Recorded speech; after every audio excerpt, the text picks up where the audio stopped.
بسم اللہ الرحمن الرحیم۔ آج ایک نہایتی حساس، نازک اور جذباتی معاملہ کے بارے میں بات کرنا چاہوں گا۔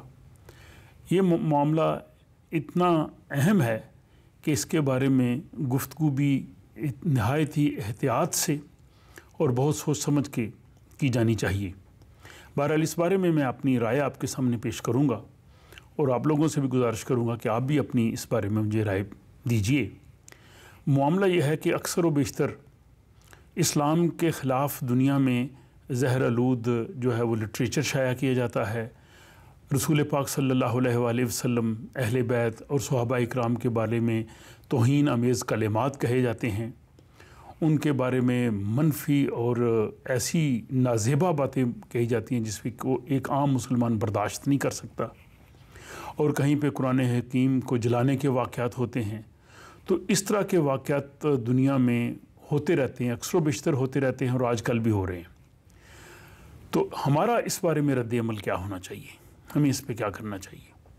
بلکہ اس رد عمل سے قبل ہم یہ سوچیں گے کہ وہ لوگ اس قسم کی مذموم اور شیطانی حرکتیں کیوں کرتے ہیں۔ تو یہاں ایک چیز کی وضاحت ضروری ہے کہ یورپ یا دنیا میں جو رہنے والے غیر مسلم لوگ ہیں، میں یقین سے کہہ سکتا ہوں مجھے 2 دہائیوں سے زائد عرصہ یہاں سویڈن میں رہتے ہوئے ہو گیا ہے، یہاں جو عوام کی اکثریت ہے وہ اس قسم کے اقدامات کی کبھی بھی توثیق نہیں کرتی۔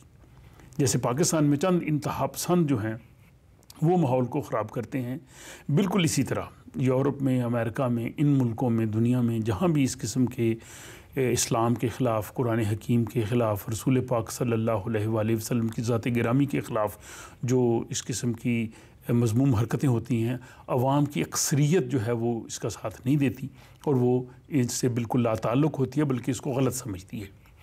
دوسرا جو ایک تاثر ہمارے یہ بھی ہے کہ جو یہود و نصار ہیں، جو مذہبی حوالے سے لوگ ہیں، وہ اسلام کے خلاف اس قسم کی سازشیں کرتے ہیں۔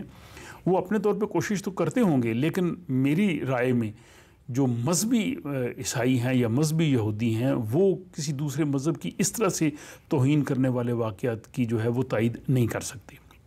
اب رہ گیا معاملہ یہ کہ یہ لوگ اس طرح کی حرکتیں کرتے کیوں ہیں۔ ایک تو ان لوگوں کی جو شیطانی ذہنیت ہے، اور شیطانی ذہنیت اور اسلام دشمنی ہے، خدا دشمنی ہے، رسول دشمنی ہے، قرآن دشمنی ہے، اس کے تحت وہ یہ سب کرتے ہیں، اور ان کا مقصد یہ ہوتا ہے کہ ان کی بات پوری دنیا میں پھیلے، معاشرے میں بد امنی ہو اور اسلام کے خلاف لوگوں کو رقیق حملے کرنے کا موقع ملے۔ اب معاملہ یہ ہے کہ اگر دنیا کے کسی بھی ایک ملک میں یا شہر میں کوئی شخص یا کوئی تنظیم اس قسم کی حرکت کرتی ہے تو ان کی پوری کوشش ہوتی ہے کہ پوری دنیا میں ان کی بات پھیلے، پوری دنیا کے میڈیا تک، لوگوں تک ان کی بات پہنچے، کیونکہ ان کے کرنے کا مقصد یہ ہوتا ہے۔ اور ہم اپنا جب رد عمل ان کے خلاف اظہار کرتے ہیں تو انڈائریکٹلی ہم ان کا وہ مقصد پورا کر رہے ہوتے ہیں۔ مثلا اگر یورپ کے کسی بھی ملک میں یا سویڈن کے کسی چھوٹے سے شہر میں اگر کوئی بدبخت اس قسم کی حرکت کرتا ہے تو ہو سکتا ہے اس چھوٹے سے شہر تک ہی محدود ہو، چند لوگوں کو علم ہو، لیکن جب ہم اس کو یوٹیوب پہ، اس کو فیس بک پہ، اس کو اخباروں میں، میڈیا میں، چینلز میں ہم اس کو جب پھیلاتے ہیں تو اس کے پھیلانے سے اس بندے کا ہم مقصد پورا کر رہے ہیں۔ وہ چاہتا ہے کہ پوری دنیا کو پتہ چلے اور ہم اس کا مقصد پورا کر رہے ہیں۔ ہاں، حالانکہ ہم کرتے اپنے ایمانی جذبے کے تحت ہیں، ہم اس کی مذمت کرتے ہیں، لیکن مذمت میں بھی اس کی تشہیر کا پہلو چھپا ہوتا ہے۔ تو میری رائے میں کوئی بھی اگر شخص اس قسم کی یا کوئی بھی تنظیم اس قسم کی بات کرے تو ہمیں نہ اس کا نام لینا چاہیے، نہ شہر کا نام لینا چاہیے، نہ ہمیں اس چیز کو آگے پھیلانا چاہیے۔ یہ ایسے ہی ہے کہ اگر کسی شخص کے والد کو کوئی اگر گالیاں دے رہا ہو، یا اگر کہے جی فلاں موقع پہ اس نے گالیاں دینی ہیں، تو کیا وہ شخص اس بندے کی تصویر اپنے فیس بک پہ لگائے گا کہ یہ شخص میرے والد کو گالیاں دے گا یا گالیاں دیتا ہے یا فلاں جگہ دے رہا ہے، یا اس کی ویڈیو شیئر کریں گے؟ یقیناً ایسا نہیں ہوگا۔ تو رسول پاک صلی اللہ علیہ وسلم کی محبت اور عزت ہمارے والدین سے کئی گنا زیادہ ہے۔ وہ حدیث مبارکہ ہے کہ تم میں سے کوئی شخص اس وقت تک مومن نہیں ہو سکتا جب تک اپنے والدین اور پوری دنیا کے تمام انسانوں سے مجھ سے محبت نہ کرے۔ تو میں یہ سمجھتا ہوں کہ اگر کسی جگہ پہ بھی خواہ قرآن سوزی کا واقعہ ہو، خواہ وہ اسلام کے خلاف واقعہ ہو یا رسالت مآب کے ہو، ہم اس کو بالکل اگنور کریں، اس کو میڈیا میں، سوشل میڈیا میں، خبروں میں بالکل نہ آنے دے۔ یہ پہلے سٹیپ پہ، یہ میں سمجھتا ہوں کہ وہ ایک جو شخص مذموم حرکت کر کے چاہتا ہے کہ میری بات دنیا تک پہنچے، ہمیں نہیں پہنچانی چاہیے، ہمیں اس کو بالکل بند کرنا چاہیے۔ ہم یہ کر سکتے ہیں کہ اپنا رد عمل اس ملک، دو طرح کے رد عمل ہیں۔ وہ مسلمان جو رہتے ہیں ان ممالک میں جہاں پہ مسلمانوں کی اکثریت ہے، جیسے پاکستان ہے، تو میری رائے میں اسٹیٹ لا کو وہاں پہ جو ہے وہ فیصلہ کرنا چاہیے۔ کسی شخص کو حق حاصل نہیں ہے کہ وہ ہاتھ میں قانون لے، خود ہی پروسیکیوشن کرے، خود ہی وہ قاضی بن جائے اور خود ہی فیصلہ کرے اور اس کو سزا دے۔ ایسا نہیں، یہ اسٹیٹ کا فرض ہے، مسلمان ملک کی جو ریاست ہے اس کا فرض ہے، وہ اس کو سزا دیتی ہے یا نہیں دیتی، یہ ریاست کی ذمہ داری ہے۔ اگر ریاست اس سے نہیں نبٹتی تو ریاست گناہ گار ہوگی۔ آپ اپنے جذبات مہذب طریقے سے وہاں پہ پیش کر سکتے ہیں، کوشش کر سکتے ہیں، لیکن ان واقعات کی تشہیر نہ کریں۔ دوسرا، جو ہم لوگ جو یورپ میں ان ملکوں میں رہتے ہیں جہاں مسلمان اقلیت میں ہیں، یہاں ایک تو ہمیں وزارت ملکی کے جو قوانین ہیں ان کا جو ہے وہ پاس رکھنا ضروری ہے، اور یہاں بھی ہم اس کی اگر تشہیر کریں گے، مظاہرے کریں گے، اگر 10 آدمیوں کو پتہ ہے تو ہمارے مظاہروں سے ہزاروں لوگوں کو پتہ چل جائے گا کہ یہ واقعہ ہے، یہ واقعہ ہے۔ میں سمجھتا ہوں اگر کسی کے گھر کے کسی فرد کے ساتھ اگر کوئی بے عزتی کا معاملہ پیش آئے تو بندہ وہ پورے محلے میں، شہر میں نہیں بتاتا کہ ہماری کسی خاتون کے ساتھ یا میرے والد صاحب کے ساتھ فلاں بندے نے ایسی بدتمیزی کی ہے۔ تو ہم اسلام کی بات کو کیوں اس طرح سے پھیلاتے ہیں؟ ہم یہ کر سکتے ہیں کہ اس ملک میں جو قانون ہے، وہاں کی جو حکومت ہے، اس کو ہم لیٹرز لکھ سکتے ہیں، ای میلز کر سکتے ہیں، وفود کی صورت میں جا کے ان کو مل سکتے ہیں، پولیس کو مل سکتے ہیں، ان کو بتا سکتے ہیں کہ یہ آزادی رائے نہیں ہے۔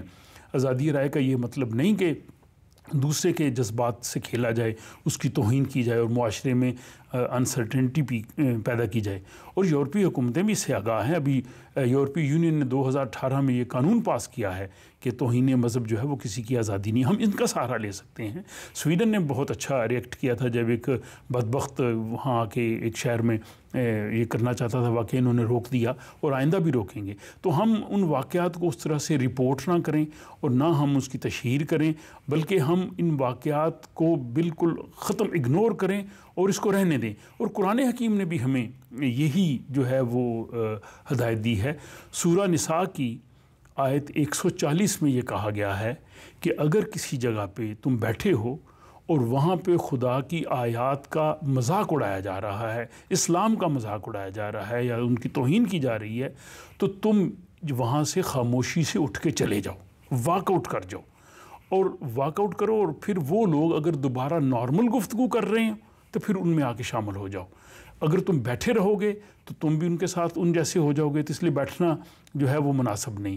لیکن جب وہ نارمل گفتگو کریں تو پھر آپ کے شامل ہو سکتے ہو۔ کتنا بہترین مہذب لاہے عمل قرآن حکیم نے دیا ہے۔ قرآن نے یہ نہیں کہا کہ وہاں ان سے جھگڑنا شروع کر دو یا ان کے ساتھ ایسے کرو۔ ہمیں کوشش یہ کرنی چاہیے کہ کوئی آدمی اگر اسلام کے بارے میں منفی بات کرتا ہے، ہم اسے کہیں بھائی آپ نے قرآن پڑھا کتنا ہے؟ ہمیں اس کو اس کی زبان میں قرآن کی ٹرانسلیشن دے دینی چاہیے، بھائی آپ اس کو پڑھیں، اس پہ ہمارے ساتھ بات کریں تاکہ، اور یہی ہوگا۔ ابھی دیکھیں جو سوئٹزرلینڈ میں جو شخص میناروں کا مخالف تھا وہ مسلمان ہو گیا، ہالینڈ میں جو ایک شخص اسلام کے خلاف تھا وہ مسلمان ہو گیا۔ تو اس طرح سے ہم اپنے طرز عمل سے، جیسے قرآن حکیم میں اللہ تعالیٰ نے حضرت موسیٰ کو بھی فرمایا کہ جب فرعون کے ساتھ بات کرو تو اسے جو ہے خوش اسلوبی سے، نرمی سے بات کرنا، ہو سکتا ہے تمہاری بات سمجھ جائے۔ تو ہمارا جو رد عمل ہے وہ بہت ہی مہذب، محتاط اور قرآن حکیم کی جو اس آیت ہے اس کی روشنی میں ہونا چاہیے، اور ہمیں ہمارے کسی بھی ایکشن سے جو ہے وہ یہ نہیں ثابت ہونا چاہیے کہ ہم اس جو ناہنجار یا ایک بدبخت یا ایک شیطانی عمل ہے ہم اس کو پروموٹ کر رہے ہیں۔ ہمیں اس کی چیزوں کو پروموٹ نہیں کرنا چاہیے، اور یہ اللہ کا دین ہے، یہ اللہ نے قرآن کی حفاظت کا ذمہ لیا گیا ہے۔ اگر کوئی بدبخت ایک قرآن کے نسخے کو اگر وہ کہیں پہ ضائع کرتا ہے تو دنیا میں کروڑوں نسخے ہیں۔ دنیا کے ہر موبائل فون میں، ہر کمپیوٹر میں، ہر گھر میں قرآن موجود ہے۔ جو شخص قرآن کو خدا نخواستہ جلانے کا جو شیطانی سوچ رہا ہے، اس کے ڈیوائس میں بھی قرآن موجود ہے، اس کے گھر میں بھی قرآن موجود ہے۔ یہ قرآن کی حفاظت ہے۔ قرآن کو ختم کوئی کر نہیں سکے گا، نہ رسول پاک صلی اللہ علیہ وسلم کی عزت کو یا ان کے مقام و مرتبہ کو کوئی کم کر سکے گا. ان کا جو ان کی قرآن نے جب کہا ورفعنا لک ذکرک وہ ہمیشہ رہے گا. اور ہم بھی آپ سے یہی کریں گے کہ برائے مہربانی ہمیں ان چیزوں پہ سوچیے, اور اگر آپ کو میری رائے پسند آئی ہے تو آپ اپنی رائے سے آگاہ کیجیے. اگر آپ اس سے الگ بھی رائے رکھتے ہیں تو مجھے ضرور آگاہ کیجیے. اور اگر آپ کو یہ گفتگو پسند ہے تو اس کو دوسرے دوستوں سے بھی شیئر کیجیے, تاکہ پورے دنیا میں جو ہم مسلمان ہیں تاکہ ہم ایک طرح سے سوچ سکیں اور اپنے مہذب ہونے کا بھی ثبوت دے سکیں اور اسلام کی تعلیم پہ بھی ہم چلیں. اور باقی میں یہی کہوں گا کہ مٹ گئے ہیں مٹتے ہیں مٹ جائیں گے عادات تیرے, مٹ گئے ہیں مٹتے ہیں مٹ جائیں گے عادات تیرے, نہ مٹا ہے نہ مٹے گا کبھی چرچا تیرا. یا رسول اللہ صلی اللہ علیہ وآلہ وسلم.